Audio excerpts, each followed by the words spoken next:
সমুদ্রে ছোট নৌকা নিয়ে ঘোরার সময় বিশাল এক তিমি হঠাৎ গিলে ফেলে আদ্রিয়ান সিমানকাস নামে এক যুবককে। তবে এর কয়েক সেকেন্ড পরেই এটি আবারও ছেড়ে দেয় তাকে। ভয়াবহ এই ঘটনাটি ধরা পড়েছে তার বাবার নৌকায় থাকা ক্যামেরায়।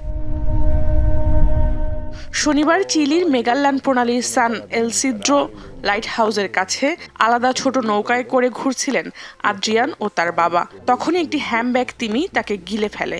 24 বছর বয়সী এই যুবকের কোনো ধরনের ক্ষতি না হলেও মুহূর্তের জন্য মৃত্যুকে আলিঙ্গন করেছে সে। Pensé que me había comido ya y que me había tragado, pero claro, yo sentía que quizás era una orca, habíamos estado hablando de orcas poco antes. ছেলের ভয়াবহ দৃশ্য কাছ থেকে দেখেছেন আদ্রিয়ানের বাবা। Cuando volteo no veo a Adrián, a mi compañero, a mi hijo. No lo veo, ni veo el bote.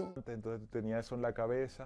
প্রাণীবিজ্ঞানীরা বলছেন হয়তো ভুলে তিমিটি মানুষ শিকার করে ফেলেছে, কারণ এই তিমি মানুষের আকার কোনো কিছু খায় না। মানুষকে গ্রাস করার সক্ষমতা নেই তাদের, কারণ তিমিটির খাদ্যনালী সরু ও তাদের দাঁত নেই। জাহানারা ভুঁইয়া, এখন বিশ্ব।